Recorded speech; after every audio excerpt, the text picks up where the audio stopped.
Hello, everyone, and welcome back to the United Kingdom Speedrunner Gathering. This is Autumn 2021.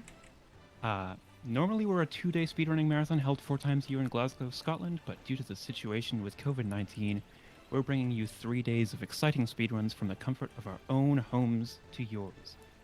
Now, our next run on the schedule is Skylanders Spyro Adventure with dukedragon28. So please take it away.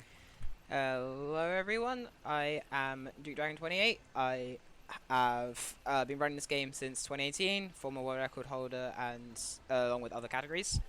Um, Running 80% Skylanders Spyro Adventure, 80% Wii, so before we start, a couple of explanations regarding really the gimmick of this game. I'm sure you guys should know it by now, but this run uses toys. So instead of having a menu to switch your characters, you can just put a toy on and it appears in the game. So that's the main gimmick of this run. There'll be a lot of actual physical stuff involving that.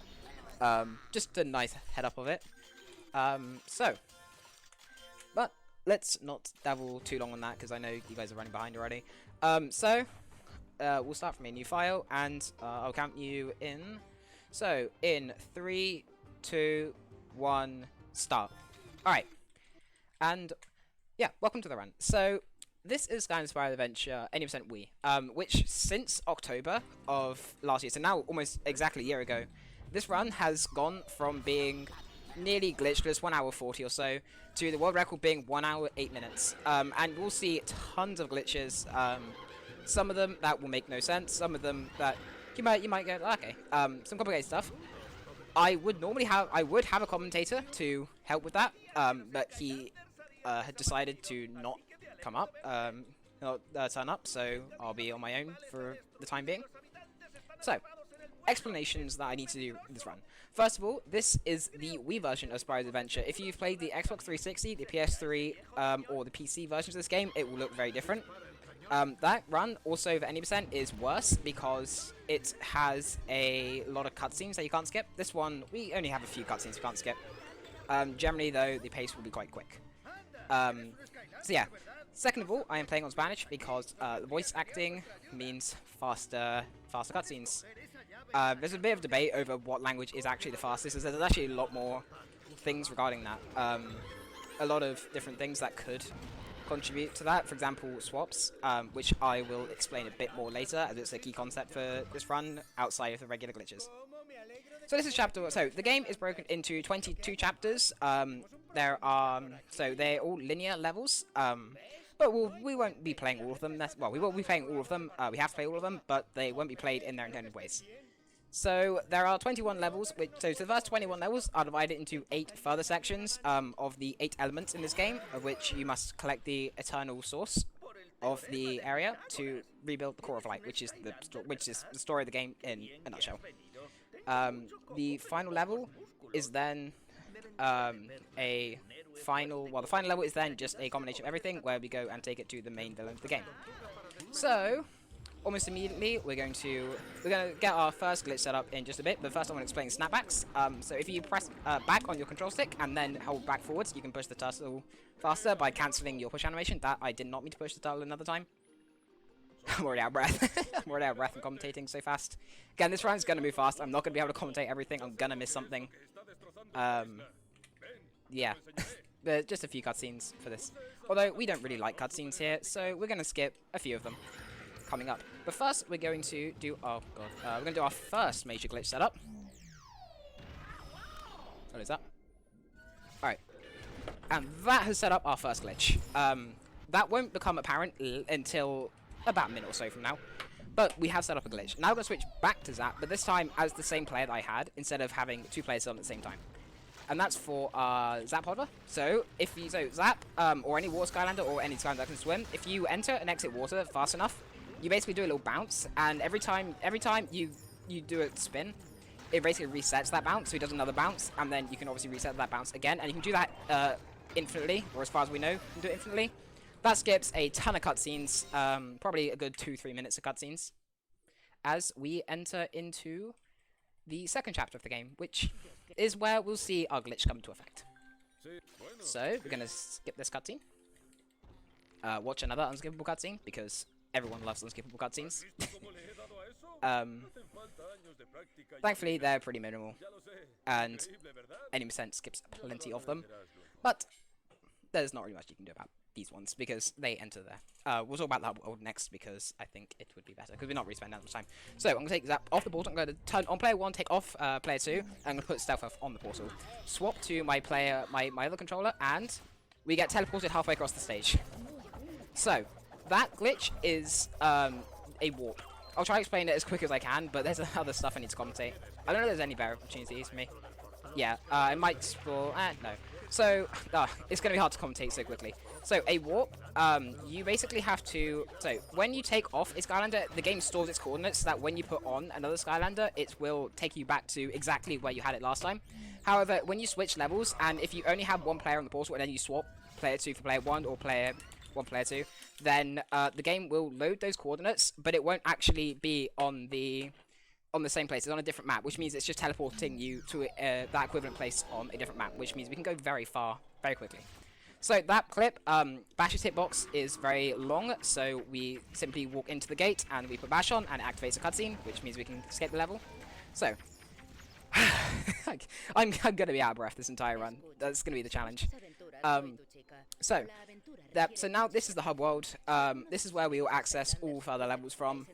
Sometimes it's cutscenes, sometimes it's little activities like that. Sometimes you just have to talk to a guy and then leave. And then all is good. I forgot when to swap. I probably should have swapped before. Oh well. I haven't ran 80% for a little while. My PB is also like 4 minutes behind records, so yeah. Oh well. No one's watching. Everyone's watching. I can feel the community judgment already. Alright. So now we go on to Skyscooter Docks. Now, if anyone was watching my marathon run earlier, I said this is one of the most disliked levels in Glitchless.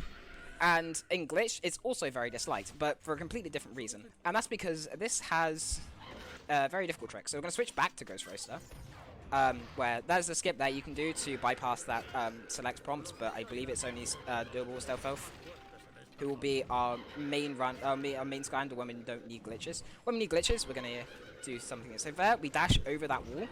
Convenient. And then we're going to insert a second player. We're going to put Zook on. Then I'm going to hold the controller in a very certain way. I need to hold right with Ghost Roaster, and then I need to move with Zook in a way so that I can put the... Okay, go. Put the mushrooms in just the right place, which pushes Ghost Roaster through this gate, over the top. And skip the cutscene, take Zook off, switch back to player 1, Wiimote and Nunchuck. Guide Ghost Roaster. Remember, again, this is 2 controllers simultaneously. No other people helping me out. This is 2 controllers simultaneously. Then we're going to do the exact same thing again. My Zook ended up going flying. We're going to do the exact same thing again. This one, I believe, is a little easier. Or it feels a little easier. We're going to push Ghost Roaster straight through this gate. He's going to get stuck. Yep, he's stuck. Oh, this is actually the worst when he does this. Oh, there goes. Okay, he got a little stuck. I had to unstick him a little bit. Okay, and now we're going to charge down with Ghost Roaster. That's the end of the 1 player 2 controllers. Okay, come on. You're supposed to cut the punk off there, but it didn't.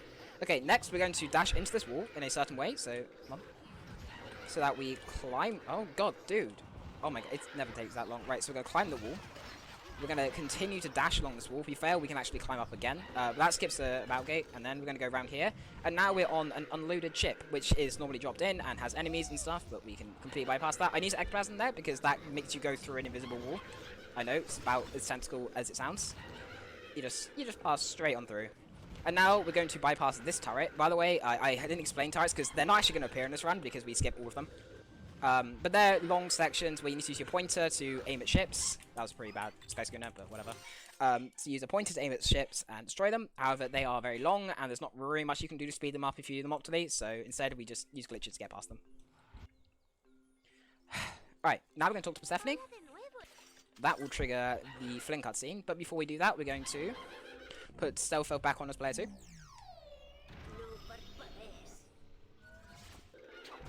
Guide Ghost Roaster so that we can interact with Flynn there. Put Stealth Elf roughly about there. Warps are not terribly precise. Like, there are some that are much more precise than others. Most of them are not too precise.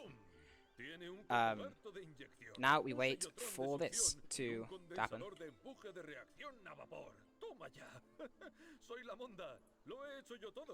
Hasta me han sobrado algunas piezas.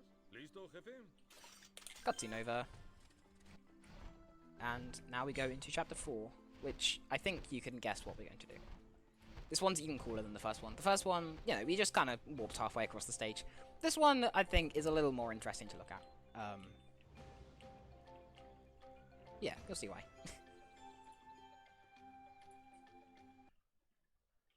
So, you're going to... Oh my god, if you heard that alert there, that's from my channel, because I have to have the channels open.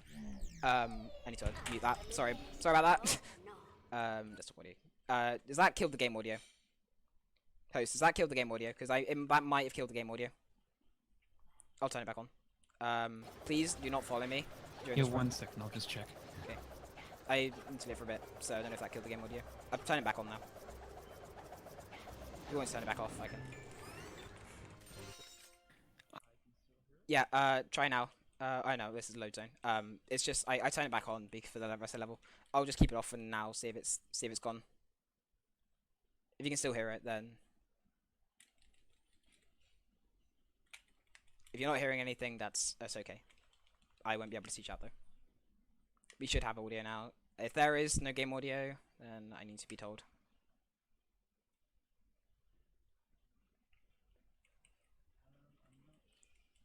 Alright, I'll turn my desktop audio back on then and just hope that nobody follows me again. That was my follow alert, which is the same as that opening. Okay, so this is our first pure Stealth Elf level, where we only play as Stealth Elf, and we'll get through the benefits of playing with Stealth Elf. So, Stealth Elf, she is very high speed and very high DPS. That does not mean she has the best speed and the best DPS in the game. There are Skylanders that, on their own, have better speed stats and better damage stats. But they are not good in combination. So, for example, Igniter is one of the best DPSs in the game. He will destroy Skylanders, destroy enemies at like 100 damage per second easily. But he is very slow. So, Stealth Elf is the best balance of them. Plus, I personally like melee anyway, so I'm okay with it. So, this is also, yeah, so Orspel Island is also the least glitched level of the entire game.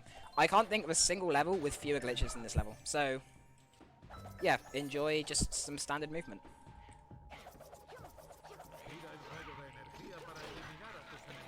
So, the goal of this one is to free these 5 Gilman, which means we have to... Sorry, my dad's in shot. We have to free these Gilman from the capture of the trolls, and then we can destroy their oil refinery. A great metaphor for how climate change is a thing. Anyway, so yeah, we're going to... So now we're going to go over here, around there. There's not really much to say in this level. I don't think I missed anything in my commentaries because I was talking so fast. So we should be fine. Oh yeah, drunk camera. So, drunk camera, if you go fast enough there, you can get a camera glitch. It serves no purpose, it's just fun. Melon. So, I'm gonna get this cutscene. It's fine. Grab this bomb. Throw the bomb. Destroy the oil refinery. And level over. Okay, I got the lag cutscene skip.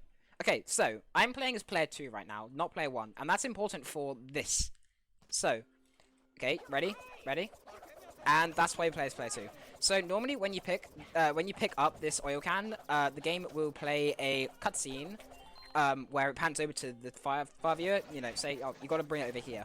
However, when that only happens if you're player 1. If you're player 2, that cutscene doesn't play. Dude, let's go. So Gurglefin there, we need to talk to enter the next level. If for some reason Gurglefin, well, he moves randomly along that pier. Sometimes he'll be quite far back. Sometimes he's doing that and is very close. You can lose about 2 seconds to bad Gurglefin RNG with good RNG. That's how I got good RNG. So yeah.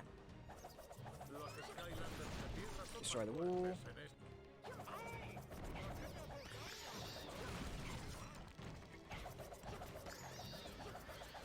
And then we will roll over here. Do a little bit of movement tech. Boop, mask it. Alright, now for the warp that I'm fearing the most, because it's not that it's precise, it's just that in the last time I ran 80% a marathon, it failed twice, which meant soft locks, which meant I ended up running 6 minutes over estimate. So we're going to hope that doesn't happen again. Oh no, wait, not myself. Off. That's one of the biggest problems with running a game like Skylanders, is that sometimes you yourself in the real world will do something like knock your Skylander off or throw him across your desk in speed, which means that you do dumb things like that and force an extra swap. So next up, we've got on the best meme of them all, Soup, and I might explain the Soup meme later. And I got bad RNG for swaps. I'll talk about swaps later. But we're going to dash into this corner, hold forwards, release A, and we go up. Then we go around this wall, over the water. That skips an enemy that can sometimes come down and destroy you. Then we're going to dash into the bounce pad, hold down. Dash into the bounce pad, hold down. Sorry, hold that. Oh my god. This one. Okay, there we go. And then swap to Cinder. That was pretty poor. So that is. So there's a combination of things. So the Tornado glitch, we believe, acts similar to a proxy, but not quite. You basically get stuck in a corner holding A, and then when you release A, it's possible for him to just bounce really high in the air, like that. That's why, so yeah, we call it a Tornado jump formally and a Soup jump informally because of the Soup meme, which is a great meme, and I'll explain later. Anyway, so that is then used, so then we use Tornado's dash to bounce down under that dock, which then you can move under and it will teleport you up to the top of the deck where you can finish the level. That skips a pretty large sequence as well as an unskippable cutscene because it simply just doesn't load in.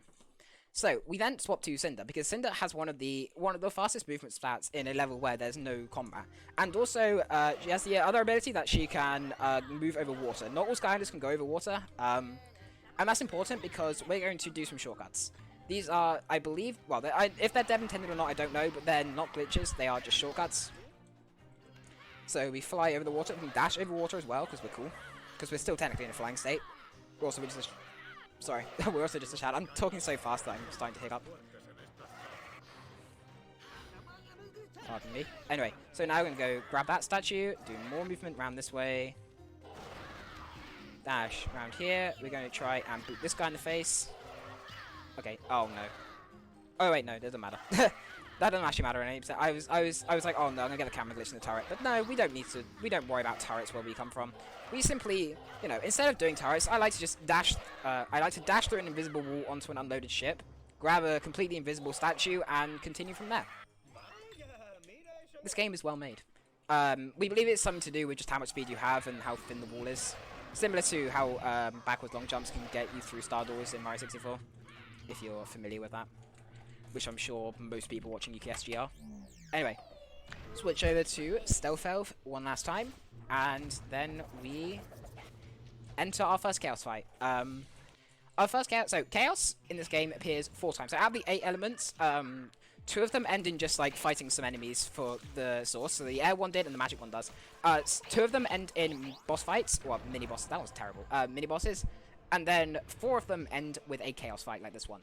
So this Chaos fight has a particular structure. So he will summon 3 Skylanders. I like to call them Shadowlanders. There's varying names for them. They're clones of your Skylander, or of Skylanders that you can get. 3 of them per element, 4 elements.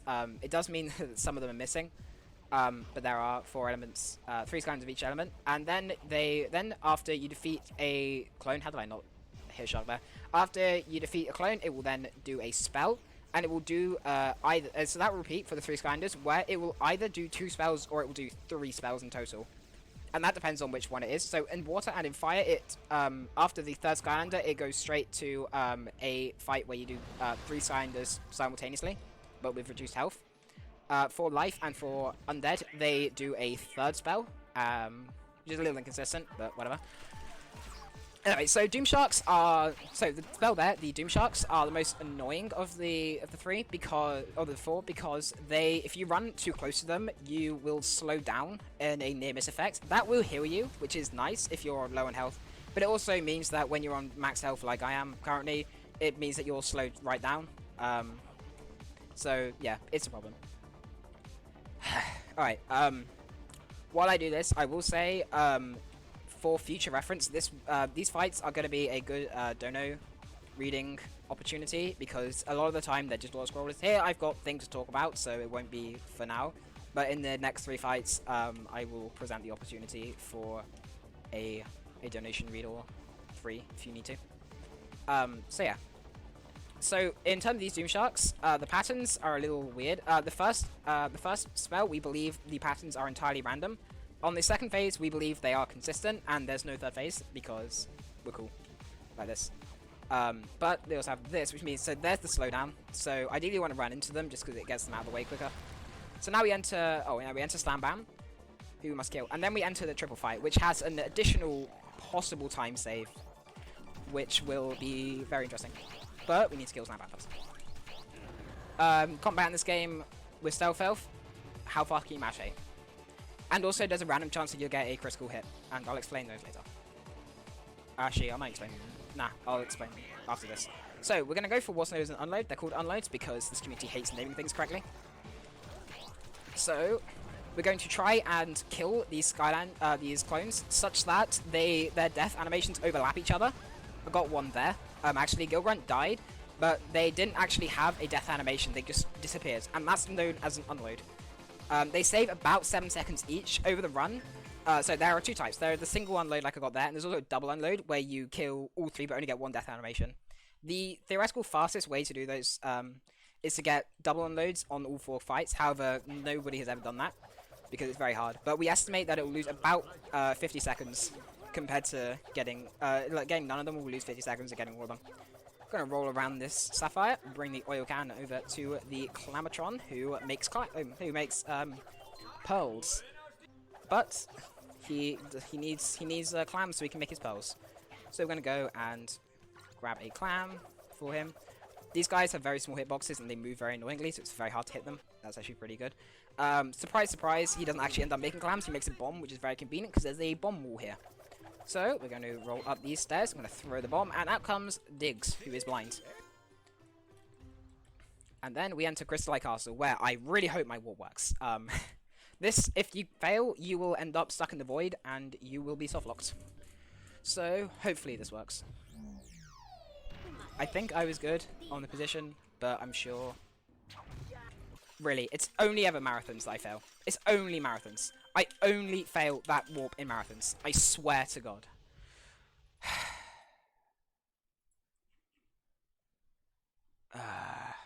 You kidding me? This happened last time as well. I'm so mad. This is why my estimate is so high for this. I can't believe it, dude. I can't believe it. I'm so mad. If this doesn't work, if this warp doesn't work, I will not go for it again. I will simply just do the route differently. I'll do the old route, but come on, dude. Out of all the possible.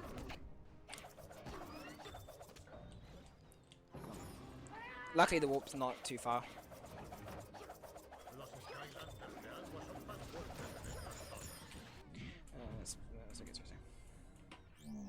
I'm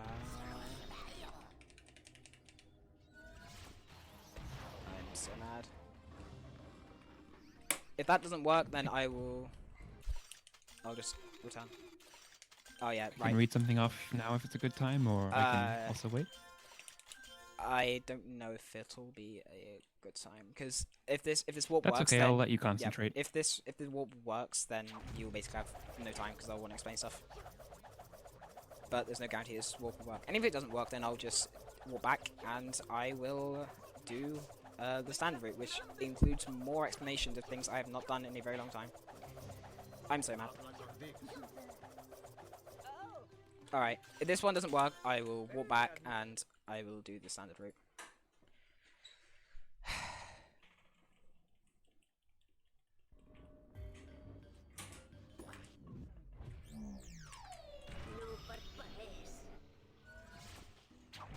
Okay, I don't get why that's failing. But it's fine, I'll do the standard route. I'm so... I didn't get it. What? Oh, thank you. Alright, so now we're going to do the level normally. And by normally, I mean like mostly normally. Not fully normally, but mostly normally. Yeah, I can't believe that. I can't believe that, dude. I can't believe it. I can't believe it, dude. Exactly what happened in the last marathon I did. Oh well, that means I'm going to have to play super well in order to not run over estimate. So, I guess playing well begins now.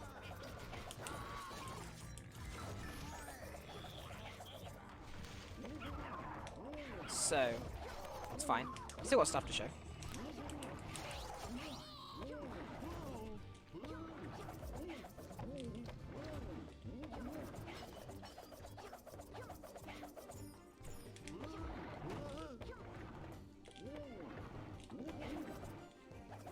I don't know why I didn't do.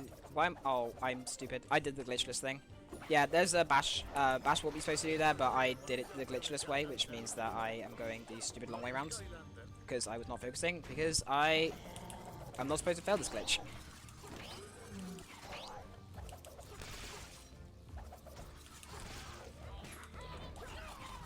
Well, this run is going to be a wreck. But it's fine. It doesn't matter if it's going to run close to estimate. As long as we still remain under estimate, I'm fine. But that's just going to significantly impact. I get tilted very easily, so we'll see. We'll see how it goes. So this level, You're doing a great job so far, don't worry. Thank you. I mean, obviously, I will disagree, but I mean, as long as I don't run over estimate like I did last time. Last time I did that, I had the run estimates of 115 with my PB of 112, and that went about as well as you'd expect. So I upped the estimate, and I'm still failing.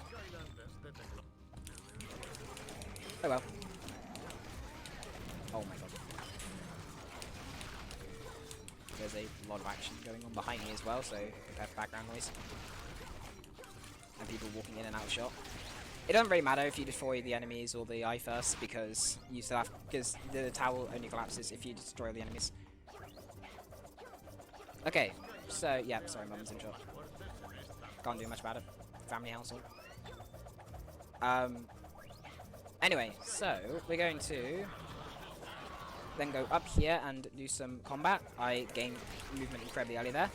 So, in this room, we have to be very careful. If any chompies, so in these barrels, there are chompies, and if any of the chompies spawn and then don't get killed immediately, they can prevent the gate they're lowering. The gate lowers when all enemies are killed. Okay, it lowered nicely. Okay, at least we didn't lose more time to that. Pain. Oh well, there's not much we can do about it. As I said, there's not much I can really do when it decides to do that.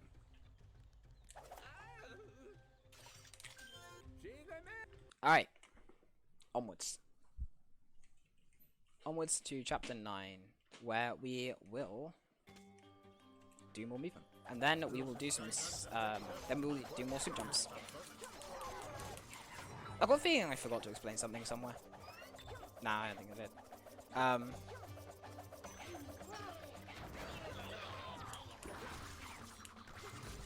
think I'm just gonna get so wrapped up in, okay, interesting. There's a long-standing belief that you can throw a bomb up there and hit the switch early, but no one's ever done it, and it's pretty much impossible, but we will still do it anyway. Oh yeah, swaps. I want to explain swaps. Before we do that, I'll explain swaps. So, in this game, when you place a Skylander on the portal, they will have a random animation when you put them on. That means they take we average it out to be about 7 seconds a swap, which ends up being a unit of time in this game. But it's never precisely 7 seconds. It's usually a bit more, a bit less. Some swaps, like one of Zap swaps, can be as little as 3 or 4 seconds a swap, and sometimes they can be as long as Tornado's worth, which is about 10-ish seconds. So now we're going to go to this gate and we're going to do a soup jump. This one's a little bit more precise, or a lot more precise than the old one.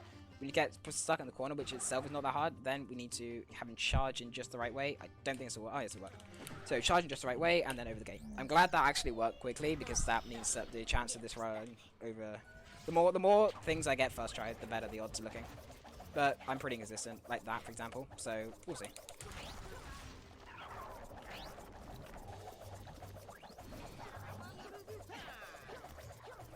So now we're gonna do a trick with a bit of a confusing history, and it's a bit of a confusing history. Let's start off first. So we're gonna roll across there and skip that block puzzle. So originally it was found by Runner Markalam. Shout out to Markalam. And then it got rediscovered by Madman. Also shout out to Madman a little later. That was during the revolution. So because everyone was paying attention to SSA, Madman Climb caught on. But then during some research, we found we rediscovered that Markalam had discovered it first. Really, okay. And so it then got renamed to Markalam Climb. It was originally called Madman. We originally called it Madman Climb just because Madman hated doing it. But like, it's not that bad. No, bad movement. Movement in this game kind of annoying. Because obviously once you do a roll, you're locked into that direction. You can't swap until you finish the roll, which makes movement a little tricky. Now we're gonna do mashing. I also think my controller's the wrong way around compared to how I normally have it, but it doesn't really matter too much, because it just means my A button's a little stickier on my player 1 than my player 2, so I have player 2 in the first place. But if it means we'll swap, it doesn't really matter. We'll also return to Chapter 9 later. It's the only... Oh my god, stop following me! I said, please stop following me. I don't think I can disable the alerts. Yeah, anyway, so... Yeah, we'll be seeing Chapter 9 a little later. I think you can probably guess why we'll be returning Chapter 9 in a linear game where... A stage-based linear game where you just do a level, and then you do a level, and then you do a level. You don't replay the levels over and over again unless you're doing hunting, and even then. Actually, yeah, even then. Anyway, so that's the Stone Golem fight. Just gotta kill him by mashing. And then we enter Chapter 10, which is one of the most interesting levels in the game. It's the reason why I didn't bother learning the warp from 8 to 10. I didn't do that on purpose, so I could show off Chapter 10, because it's a very annoying level. And we're going on a random bug hunt. There could be soft locks, there could be enemies falling through the floor, there could just be all kinds of shenanigans in this. There'll be floating orbs, it'll be weird. So hopefully we get as few glitches as possible, and this level works pretty well. It's also one of my favourite levels to play, even though it's one of the worst levels as well. So we're going to do some combat. These Blade Witches are annoying because sometimes they stand still and look directly at you, but they don't throw and draw their shield. Their shield is actually effective. There's a bit of a joke in this community. It's a bit of a joke that some of the shields in this game are not very effective. There's some that you can just attack right through, even if they have them up. But the Blade Witch's shields are incredibly powerful at all times. So I'm gonna go up here, past the exploding barrels, kill some more drows, kill the witch, and then through the portal into this little inside section where we're going to lower this gate, and then we're going to wait for a few seconds. So I'm gonna collect some monies while we're at it because I like money. And then roll over there. Now we have some combat.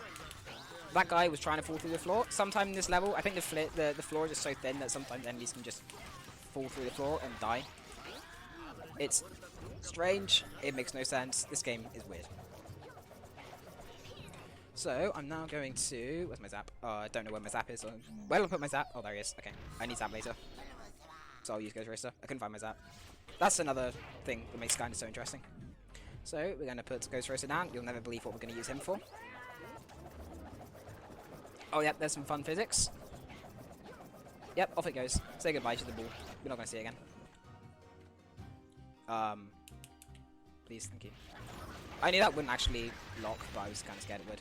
It doesn't matter, we're stuck behind these spikes as long as we still make it in time, which is a little sketchy, but we'll be fine. That should also be a better cycle. It might not be, it might still be a parable cycle. This is the one that matters because, yeah, this is a good cycle. So we want to ideally get stuck behind these spikes as little as possible so we can run straight to the exit there. And then fight some more stuff. Destroy these. Go up round here, get some really dumb stuff when you roll weirdly. Fall off the bridge somehow.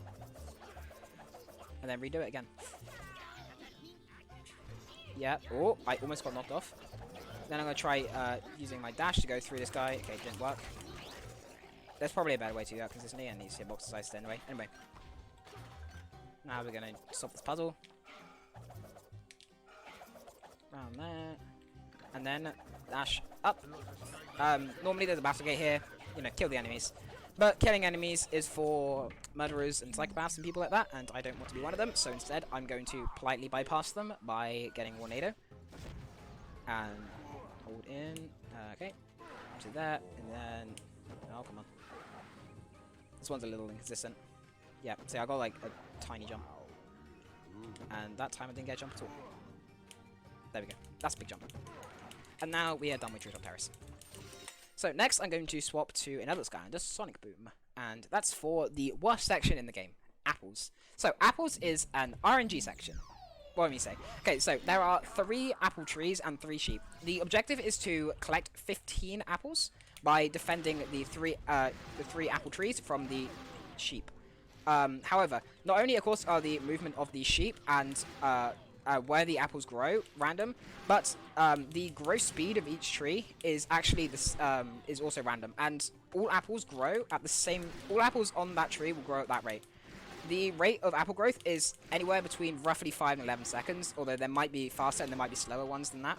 We're not sure. We haven't done the most extensive testing in the world, but it's somewhere between 5 and 11 seconds per apple, per tree, sorry. So it's all up to growth speed, really. And then, obviously, you have to play well, because you have to make sure that the sheep get attacked, and they don't just resist your knockback, like they sometimes do. So that one, okay, grab those, stay away. Where's the sheep? Thank you. So yeah, these are not the worst. I think these are pretty average speeds, based on feel. There's obviously no, like, immediate tell about the speed, it's just about feel. Do they feel fast? Do they feel slow? You feel, like, pretty average. Yeah, you just need to grab the final apples. That guy's gonna get that one. Okay, we'll just defend this tree. This apple seems to be growing pretty fast. Okay, and then that was a pretty, yeah, pretty interesting. Okay. Oh, okay. Apparently, my commentator has decided to not be here because he is ill. So it's okay. I'll be solo for the entire run. Okay, and then predictably, we're going to take him off, put that on, and this time I'm going to swap to Ghost Roaster for this. My desk is a mess at the moment. Okay, and voila, we're at the end of the level. But it's not quite all, so we're going to bounce on this bounce pad, skip over there, and now we're going to dash into this chainsaw.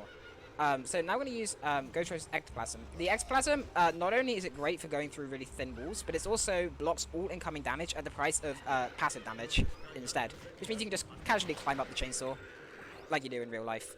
And then we enter the life fight, so we're going to swap back to Stealth Elf for combat. My stream is dropping a few frames, not too many. So, we have Zook. And so I'm going to defeat Zook.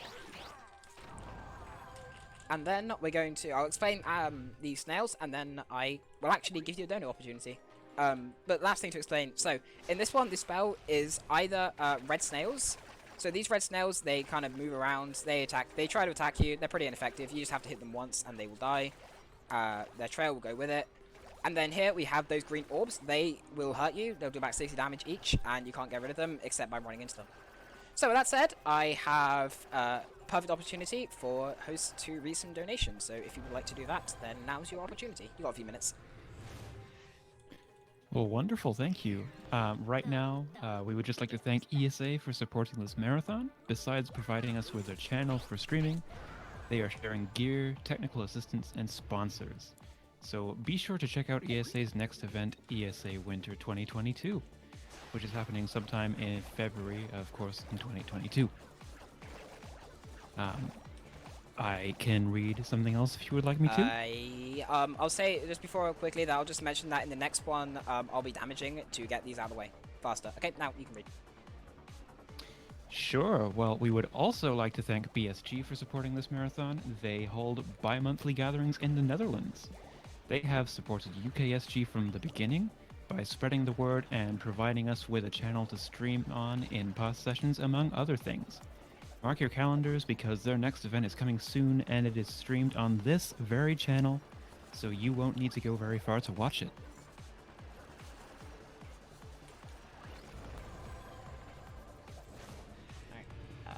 If there's nothing else, there'll be more opportunities. There'll be 2 more opportunities later in the run for if anything comes up. No worries. Alright, and so I guess we'll get back to this. So, as I said, the structure of the fight is different for life and fire than it is for... life and undead than it is for fire and water. So in this one, last time after the 3rd Skylander we got straight into 3, however this time we're going to get another spell. There's not much we can do to speed this one up. We're just going to mash this corner because we can see some red snails spawn. I'm not actually sure if that's what happens, but it happens, and that's how we've always done it. And we will always do it like this because it seems to be fast.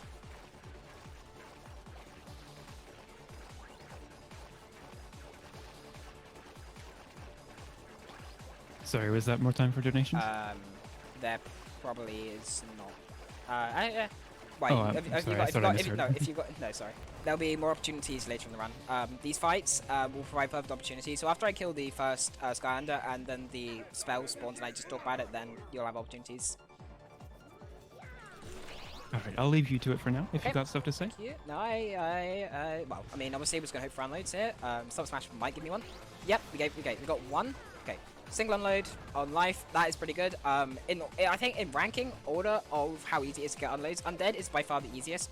then life, then water, and then fire, which is very hard. Most people don't get unloads. I think only like 1 or 2 people have ever gotten a double unload, and they've only ever get them once. So with that, we're going to go into chapter 12. There are super jumps in this level. I am not very consistent at them. Plus, I mean, this run is very fast paced. So if you guys want a nice break from normal movements, have some puzzles to solve. You can also pause the screen and solve it now if you really want to, but they'll be quick.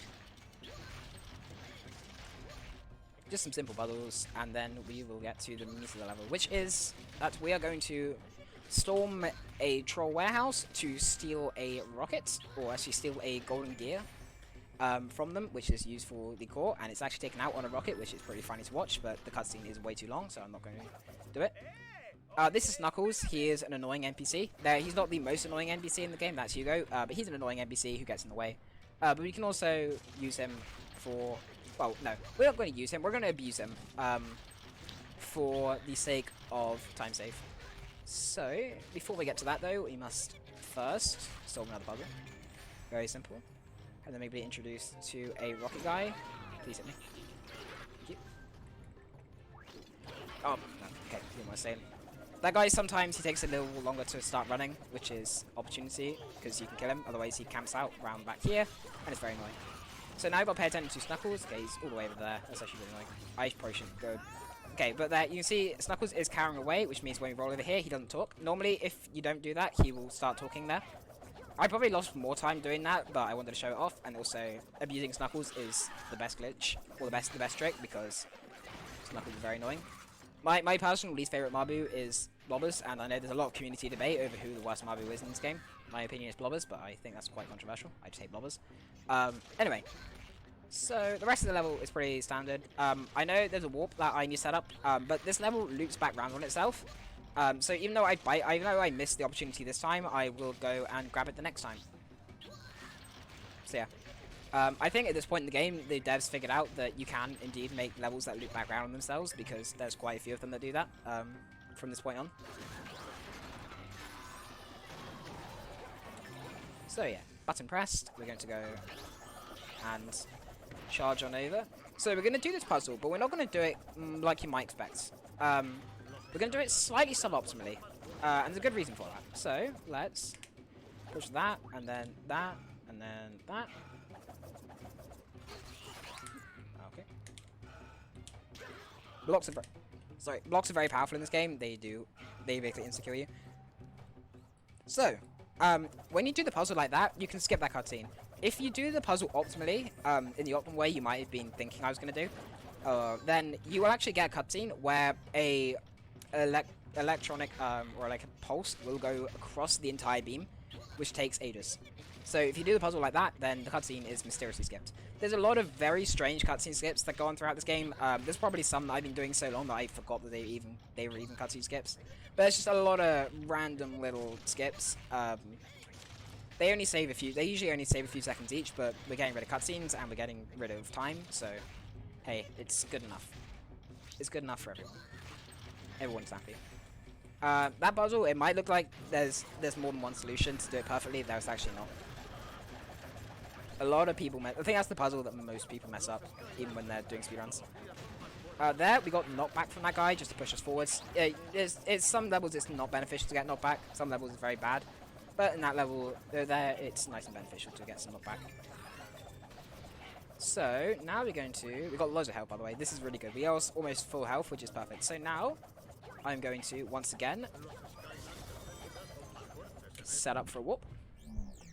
In theory, Zap is the best person to use. However, some of these warps I don't trust the imprecision that Zap is, because Zap is pretty big.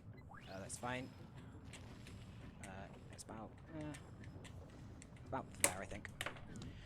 Most of these warps don't need that much time to set up. There's a few of them I just don't trust. So now we're going to damage boost this minefield. And we're home free. Plenty of health. You also saw one of those. I ran into it, but it didn't actually deal any damage, and it didn't deal any knockback. That's because I got a shield. In this game, there are 4 statistics that you can have with Skylander, plus there's health, which you get more of when you level up. So the stats are speed, critical hit, elemental power, and armor. Most of them are not that important. Speed, obviously, is speed. Critical hit and elemental power increase your damage output in certain situations.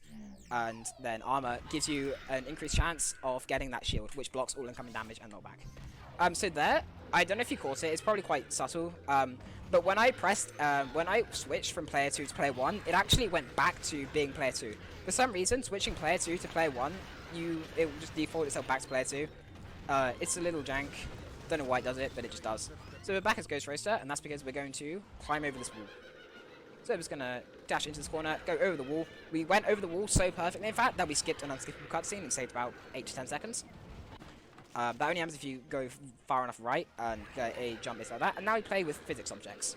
Obviously a nice round object and a physics thing where you don't have exact 360-degree movement and there's other enemies and obstacles to annoy you. What could possibly go wrong? Yeah, these are Mega Bombs. They're very annoying. But, yeah, physics objects. You've seen them before. So now we've got to deliver a... So the objective of this level is to deliver a Mega Bomb to a wall that you guys didn't see because we just get past it with a warp. That warp, by the way, doesn't take that much time. I probably went about neutral. I probably went about even doing it because I spent a while setting up. Took the shortcut there because you can see the rolling physics aren't that precise. Now I'm going to go set up another warp. As you can see, as I said, the devs really figured out how to do levels that wrap back around themselves. So there are 2 setups for this. I do the objectively worst setup because I'm stubborn. So I'm going to put Zap out there and then continue down the hill. Push the bomb and boom. Now we're going to continue on. So we're going to try and climb. I don't know why I'm struggling with this skip so much. We're going to climb up that ramp. It's basically a ramp. It's not actually a ramp. You're not supposed to do that, but with a bit of speed you can do that. By the way, I didn't explain why Ghost Roaster launches work. That's partially because we don't actually know. And partially because, well, we partially know and partially don't know. We believe it's to do with not only Ghost Roaster's dashing speed and small hitbox, but also the fact that the acceleration is nearly instant. From a standstill, you'll go straight to dashing speed, which is pretty powerful, so the game just kind of gives up. I also realized I finally figured out something I forgot to mention. Zook clips. So Zook clips work because Zook summons a mushroom and that pushes Ghost Roaster's small hitbox through the wall. We'll see Zook clips later for those who didn't see one earlier. So if you're wondering what I'm talking about, we will figure out that. Now for what I consider the hardest level in the game. I'm sure there are some people with oppositions, but in my opinion, this is the hardest level in the game. Battlefield. Battlefield. This level has a lot of Ghost Roaster launches in very precise places, which are very annoying. Some, though, now, generally, you'll get most of them 1 to 3 tries each. Some of them, sometimes some of them will take significantly more. Like that one. So, we're going to dash into this rock in a certain way, so that, okay, please. So that we get, dude, come on. Yeah, it's going to be one of these. Yeah, it's going to be one of these battlefields. Come on. I'd like it, please. No, dude. It's gonna be one of these, dude. Yeah, it looks like I should be able to go over, but you actually can't. Okay, there we go, got over. So I'm gonna drop behind that gate. That camera triggers a... yep, the enemies spawn. I didn't think they spawned there for a second, because I didn't see them, but they were just coming around the corner. Then we're gonna dash into here. We're going to then line up, wait for Ghost Roaster to tilt, and then dash, and fail. Because I'm bad. And this camera looks a little weird, but I don't think it's actually that bad. Then dash over this wall. Then we're going to run into this plank of wood, wait for the camera to pop, and then we're going to dash into this wall. If you, yeah, we're going to dash into that wall, climb up, and now we're going to abuse, I believe, Snuckles.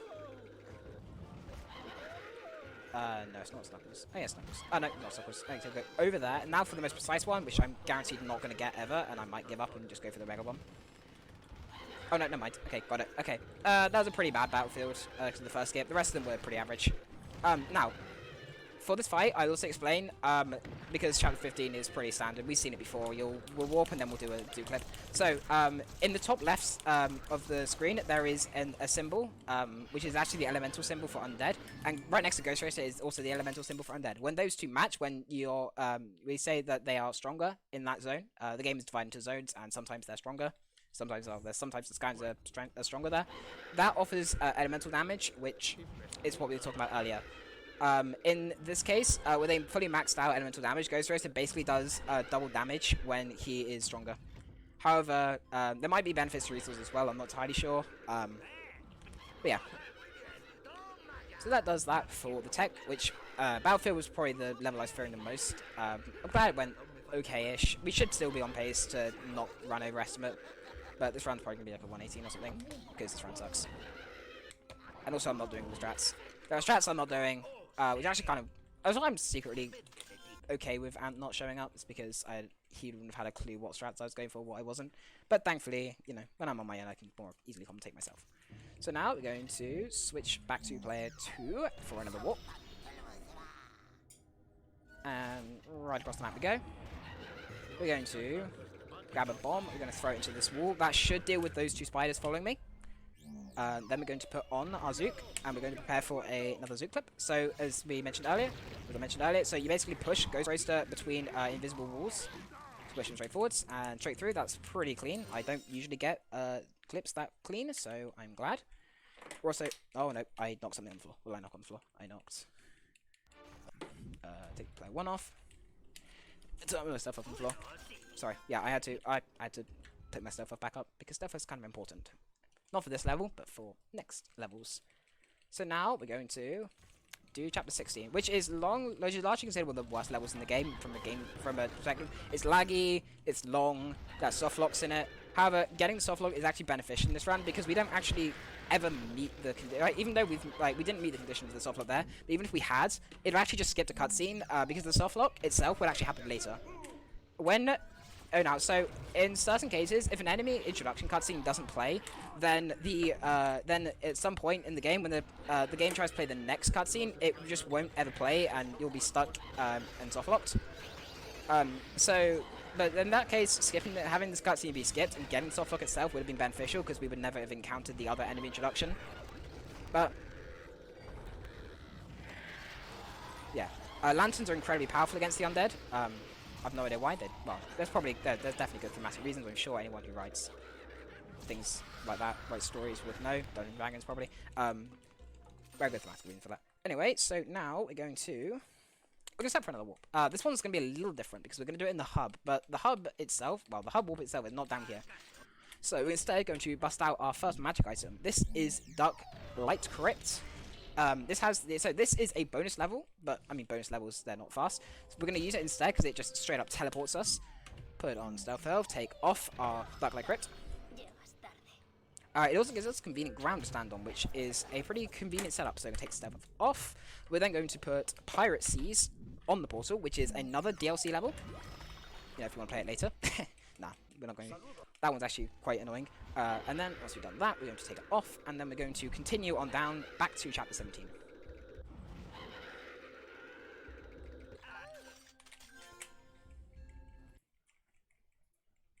Okay, now we're back in chapter 17. Alright, okay. So we're going to do the same thing again. We'll take those off, put Stealth Elf on, swap back. That's why I was mentioning about the player 1, player 2 thing. Switch back, and boop, in the castle. So now we're very far into the level. Not like all the way to the end, there's still about half a level left to go, but yeah. This is also there's another Chaos Fight level, so that's nice. We're gonna kill these guys. Dash on rounds. And then we're gonna get to possibly the most precise stealth of movement in the game, this puzzle. So, you've got very small buttons to hit, and these axes, their hitbox only extends to the blades, not the handles themselves, which means that it's possible to completely roll through them, like I just did back there. So, we're now going to use a combination of that to hopefully roll around and hit all the buttons exactly how I need them without taking any damage.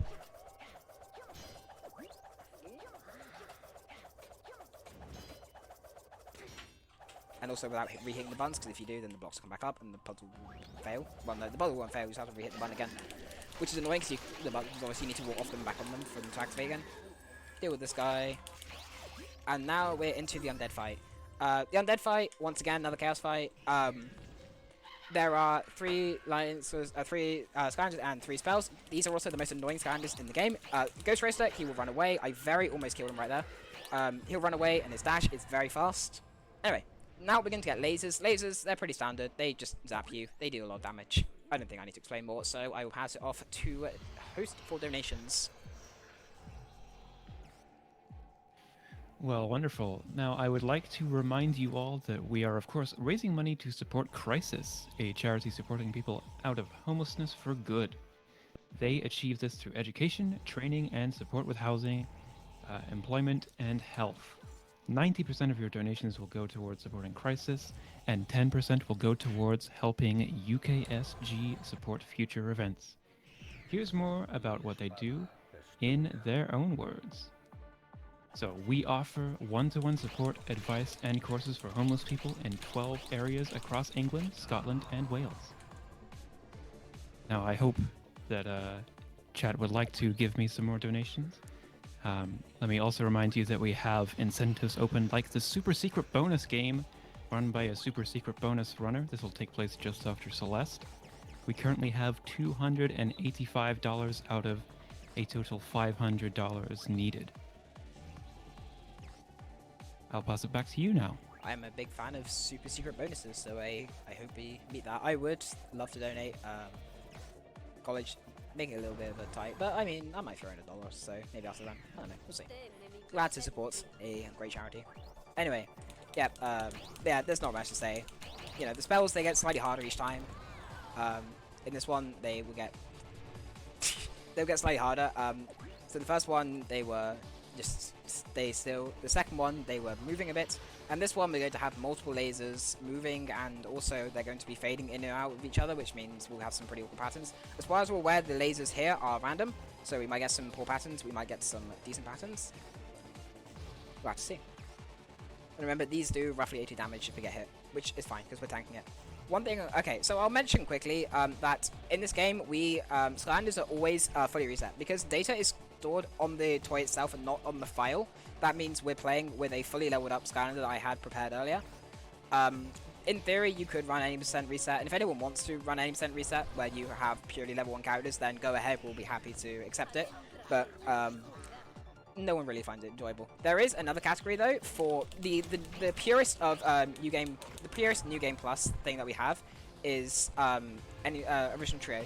When you buy this game, if you bought this game new back in the day, then you would have double MA by the way. You would have a box which came with the portal, the game, and 3 Skylanders: Spyro, Trigger Happy, and Gilgrunt. So there's a run where you reset all of those and then beat the game using just those 3, which is basically 80% new game plus. But we're obviously not running that right now because it's hard. So now we're going to set up another warp. I wouldn't want to use that for this, but I want to. I'm feeling dangerous today, and also because my backup stuff is. So now we're going to roll on down. These wing sapphires, by the way, you have to avoid them because if you collect them, they'll play a little cutscene. Grab the bomb. Then we will destroy the wall.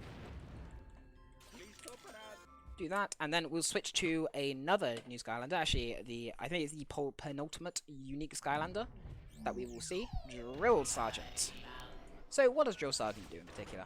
Well, we're in the Earth. We're actually not in the Earth. Sprite, we're actually in fire, but you'd think it's Earth. Anyway, so he destroys rocks, and he does that very quickly. I've been given a couple of scenes, by the way. He destroys rocks very quickly. So normally you're supposed to use a pickaxe. However, the pickaxe works by swinging, and then it takes forever for a single rock to be destroyed. Plus, and I mean, not only do we need to destroy rocks on the cruel path, we also need to make sure that we destroy all the rocks on the rail, because we need to push back. Diggs when we're done with this. Yes, Diggs is back. We need to push back Diggs when we're done freeing these mobs. So we're rescuing the Mabu. He's a Malkin, not Mabu. We free the Malkin, and then we push Diggs back, who has a thing that we need for the core. You would never believe that we're in the core. If we couldn't get cutscenes, you would see it more. Anyway, so this is the dangerous part, is this part. So, not only is there a guy who can do immense damage to you, but there's also that guy, the Lava Walker there. And he can block you. Luckily, we got past him. There's Lava King, and there's a Lava Walker there as well. They can block you, and that usually means that you're dead, because your combat power up close is pretty limited. Okay. We've done that. So, Drill Sergeant's not the only Skylander that can do that with our pickaxe. All Earth Skylanders are also capable of mining rocks. However, the Earth Skylanders are generally very, very slow, because they're pretty much just rock. Well, 2 of them are basically just rocks.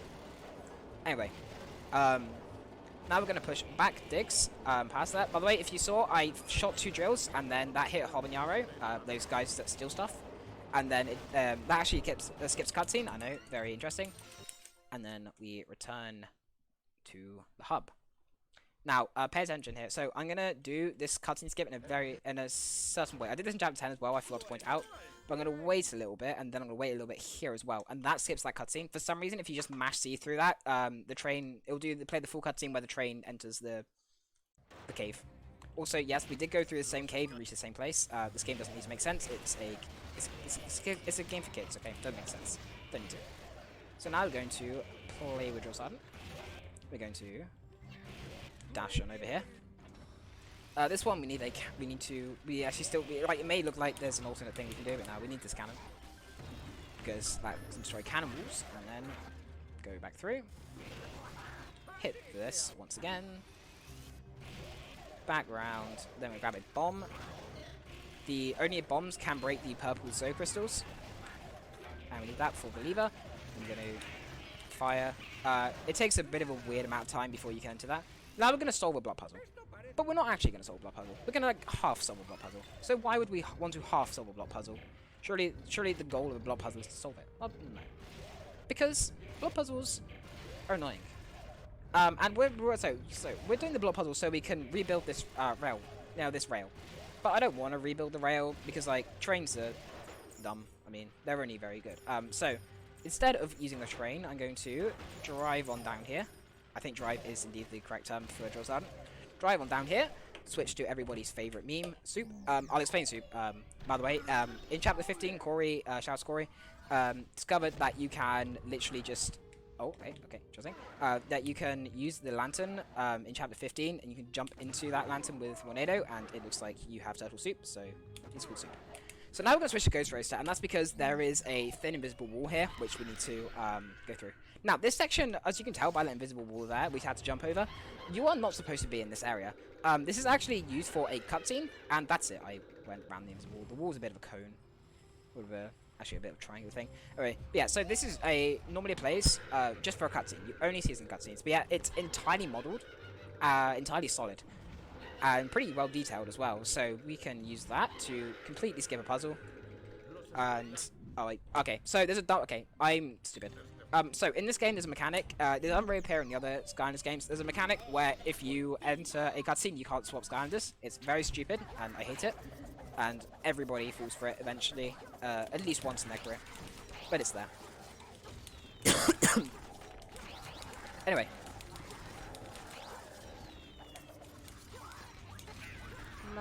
And then we'll go around here. Defeat more enemies. Something I'd like to mention with the battle gates. There was a 5 spell punk there that I didn't kill, yet the battle gates still opened. That's because battle gates, they don't look for all enemies to be killed, unlike what the game says. It actually only checks for certain enemies. It expects you to have killed all of them, but sometimes not. Alright, so this is fire. Unlike the others, fire has 2 different spells. It has 2 spells and they're completely different to each other. One of them, it will rain meteors, and the other one will just have these weird, I don't know, mini volcanoes pop out and start spinning around, which actually gives us the only handbrake in the run. So yeah, and with that, we have our final dono opportunity. I know it's pretty close to the other one, but if we have anything, then go for it. Well, let me tell you once again that, well, we would all like you to... sorry, words are hard, right? We would all like to thank you for watching the United Kingdom Speedrunner Gathering. We hope you're enjoying this event very much. Normally we're a 2-day speedrunning marathon held 4 times a year in Glasgow, Scotland. But unfortunately, due to the situation to COVID-19, well, fortunately, of course, we are bringing you 3 days of exciting speedruns from the comfort of our own homes to yours. We are still going through with every event, whether they have to be online or offline, and we thank you very much for sticking with us the whole time. All good. I would like to attend an in-person one eventually, but it's in Scotland, so that's going to be quite a journey from Somerset. Well, me too. I haven't been yet either. Yeah. I live It would be a lot of fun to go to. I live all the way down in Somerset. It's quite a long drive if I want to do that. But yeah. Anyway, so normally this is supposed to be a challenge. Obviously, it's supposed to be dodging around, and you'll be getting hit all the time. There's actually not that much damage, simply because you're going to be getting hit so much. All right? I mean, there's no way you can, possibly stand and just avoid all of the attacks through dodgy hitboxes. Like, who would be crazy enough to put that in a video game? Shouts to Corey for finding this, by the way. Shouts to Corey for finding that you can just kind of stand here and rest. This is the longest rest in the game. And I know some of you will be thinking, hang on, isn't there a 4-minute auto-scroller later in the game?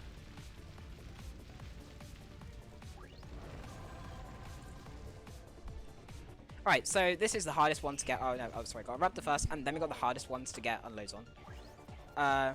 Most of these guys don't pose much of a challenge, they just do a lot of damage. Okay, I got a combo there. If you press AA and then hold A, you'll get a combo there. My A button's a little sticky, which is why it sounds so much louder than the other. So yeah, I got a combo there. It's a bit annoying. So this one is the highest unload to get, even though these guys are they're not total pushovers. The sunburn is very annoying with the knockback, as you saw earlier. But, we'll see. Okay, Flame Slinger, I swear, he normally has so much health. Normally he tanks them, but... Okay, well, we're not going to get an unload here. Sunburn has way too much health.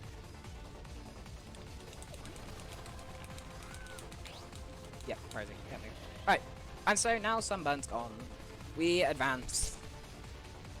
Eat the pizza, and then we advance to the 20th level. Remember, there are 22 levels, and we're on the 20th, so we're close to the end. We're not there yet, obviously. We've still got a good ways to go, but we're nearly there. We're on the home stretch. So, now, we're going to talk to this guy, and then I'm going to wait. So I'm going to wait for him to say Saludos, Skylander, and now that skips that cutscene. Normally, if you don't do that, there's a very long cutscene where you walk along the chain, but we don't want that. So now I'm going to switch out to our favourite turtle. I'm also going to put on our favourite, I guess, like, our favourite frog toad thingy. Our favourite Zap. And then go around here. Let's got a super jump there. And now we're going to do the hardest super jumps in the game. Well, they're kind of hard. But, oh. Okay, easy first try. Never mind, they're not the hardest in the game. Cut that, cut the tapes. I never said that.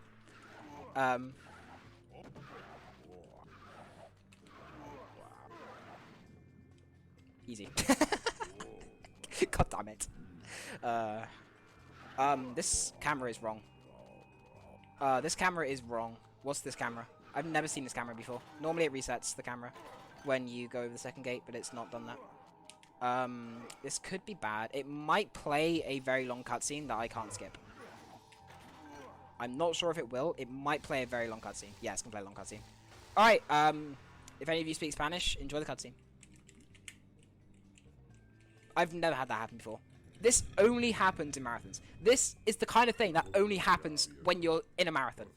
It does not happen any other time. You never get this in regular runs. This only happens in marathons. Okay, and finally we're going to switch back to Cinder.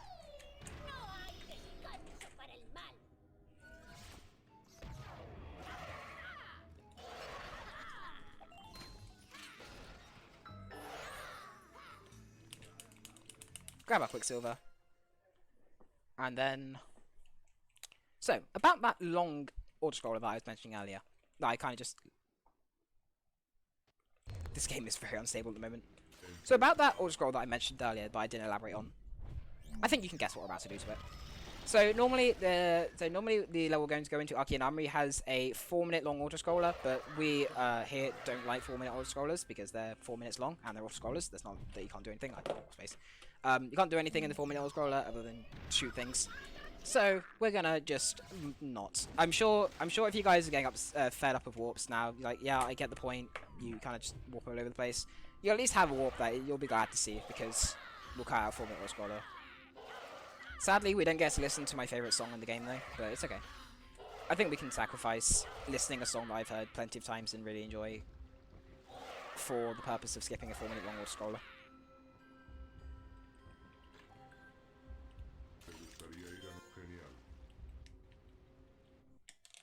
Okay, so now we're going to... Okay, the game is a bit of a weird state right now. It's not very happy with me, so hopefully it just stays out long enough. So we're going to warp down over here. This is an air gate. I'll explain the elemental gates because we skipped the cutscene that explains them. So each element, along with having the possible being stronger, they also have access to certain bonus areas where you can do weird things in exchange for hats, chests, soul gems, stuff like that. Actually, no, I think it's just chests and hats. I don't think they put anything else in them because that would be unfair. yeah, but we're going to use that to go right to the very end of the level. We're going to then just complete the level as normal. Normally, you're supposed to turn on a light switch, which turns on the Archeans, which makes you wonder why they're still here. But normally, you turn on a light switch, and everything, the rest of the level goes back into brightness, and the song advances and all that. But that's all at the very beginning of the level. So, yeah, we're left in darkness. The Archeans never awaken, and they continue to slumber for thousands of years more.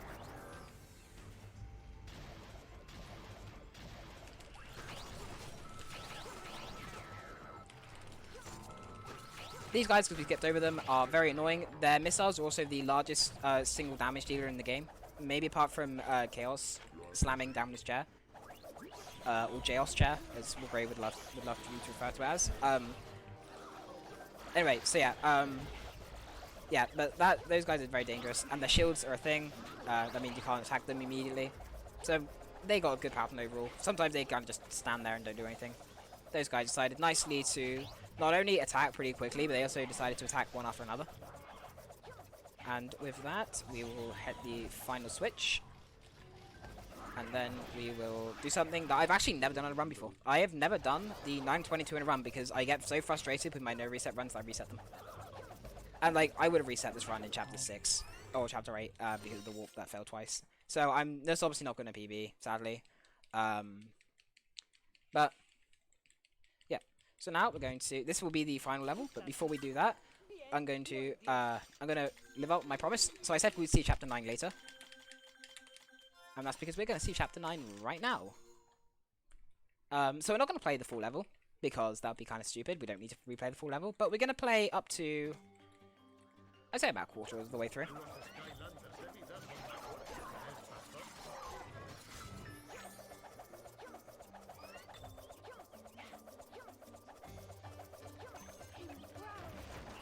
So we're going to switch again.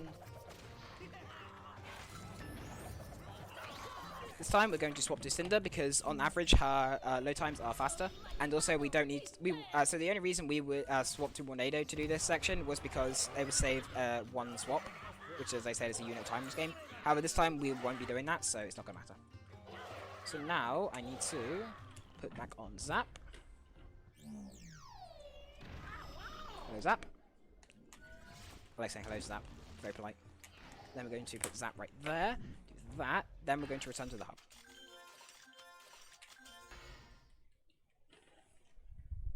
Alright, and for the final act, we're going to, well, once it loads, we're going to watch a cutscene. We're going to watch a cutscene. That's what we're going to do. Veamos, introduzco algunas coordenadas aquí y...